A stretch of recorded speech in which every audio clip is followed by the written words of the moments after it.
अस्सलाम वालेकुम एवरीवन। आज का व्लॉग हम लोग स्टार्ट करते हैं संधि खाने से, जो कि नज़र नहीं आता हमारे घर से। और उसके बाद फिर मैंने बाहर आया और मैंने बाहर आकर देखा कि हमारे घर एक नया मेहमान आया हुआ था। ये हमारा मनी प्लांट रहा और हमारे मनी प्लांट के साथ ये पापा लेकर आए थे सुबह सुबह छोटा सा नया मेहमान, जो कि पापा ने मम्मा को गिफ्ट किया। और ये बहुत ही प्यारा लग रहा था और अब हम लोग इसमें से निकाल कर दूसरी जगह पे भी शिफ्ट कर सकते हैं। ये रही हमारी बाइक, जिसके ऊपर हमने कवर वगैरह डालकर इसको सारा का सारा हर जगह से कवर अप किया हुआ था बारिश की वजह से। उसके बाद फिर मैंने नाश्ता वगैरह किया। नाश्ता वगैरह करने में अंडा डब रोटी वगैरह ही थी आज। तो हमने फिर अंडा डब रोटी वगैरह खाई और अंडा डब रोटी वगैरह खाने के बाद हम लोग वहाँ से निकल गए, घर से निकले। और फिर रास्ते में आज फिर मैं चिंची पे बैठा और मैं बैक वाली साइड पर बैठा था। और फिर बैक वाली साइड पर फिर मैं फटाफट फटाफट कॉलेज पहुँच गया।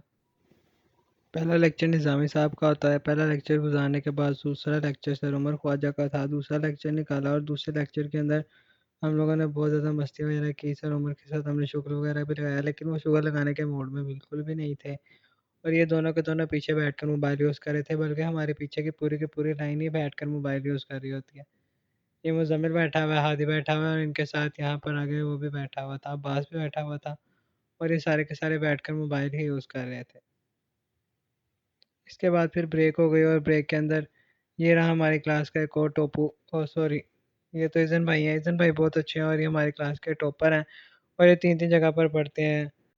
ब्रेक के बाद फिर लेक्चर आता है रऊफ़ साहब का और ये दोनों के दोनों रऊफ़ साहब को मनाने पर लगे हुए थे। उसके बाद फिर रऊफ़ साहब के लेक्चर के बाद आज फ़िज़िक्स के लेक्चर के अंदर हारिस भी शामिल हो गया मुज़म्मिल के साथ। इन सबको सज़ा मिली हुई थी बिकॉज़ इन्होंने काम नहीं किया हुआ था। इसके बाद फिर इस्लामियत के सर आए और इस्लामियत के सर ने हमें हा, ही, हुन्ना, ता, तू, तुन्ना पता नहीं क्या-क्या सिखाने की कोशिश की और वो हमारे मुँह पर लफ्ज़ चार ही नहीं रहे थे। उन्होंने बहुत ही मुश्किल से हमें समझाया और फिर समझाने के बाद दूसरी साइड पर आपी और अस्कलान मुझे लेने के लिए निकल चुके थे। ये लोग घर से निकले, लेकिन मुझे पता नहीं था ये लोग मुझे लेने आ रहे हैं।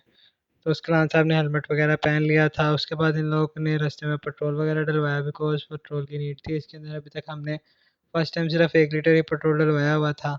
इसके बाद फिर पेट्रोल वगैरह डलवाने के बाद ये लोग मेरे कॉलेज के बाहर आ गए और ये लोग मेरा वेट करते रहे। काफ़ी देर वेट किया इन लोगों ने, काफ़ी देर वेट किया और फिर वेट करने के बाद काफ़ी देर बाद मैं आ गया। इसके बाद जब मैं वहाँ से इस कॉलेज से बाहर निकला तो इन लोगों को लगा कि मैं बहुत ज़्यादा गुस्से में हूँ या शॉक्ड हूँ। लेकिन मैं शॉक भी था और साथ में मैं हैप्पी भी था, क्योंकि मुझे फर्स्ट टाइम ही कोई कॉलेज लेने आया था। तो फिर वहाँ से कॉलेज से घर आए और घर आने के बाद फिर घर में मैंने दोनों व्लॉग्स वगैरह एडिट करने थे। उसके बाद मैं अरसलान जिम निकल गए। ये जिम का टकाटक था, मतलब कि जिसको आप डम-डम भी कह सकते हैं न्यू वर्डिंग में। आज था मंडे और जिम में बैक का दिन था, तो फिर बैक के साथ हमने सबसे पहले ऊपर से वार्म अप वगैरह करना स्टार्ट किया। फिर उसके बाद हमने सारे के सारे मसल्स वगैरह को चार्ज वगैरह करना स्टार्ट किया, सारे के सारे मसल्स वगैरह किए और उसके बाद हमने एंड पर लैट्स वगैरह भी लगाए। अपर बैक के मसल्स वगैरह करने के बाद फिर हमने लोअर बैक्स के भी मसल्स करने थे, तो फिर उसके लिए मैंने डेडलिफ्ट की थी। और डेडलिफ्ट वगैरह करने के बाद मैं उस टाइम घर आ गया और आकर मैं बहुत ज़्यादा थका हुआ था, तो फिर मैं नहाया वगैरह। नहाने के बाद फिर मैंने खाना वगैरह खाया और खाने में बिरयानी थी। खाना खाकर मैं सो गया।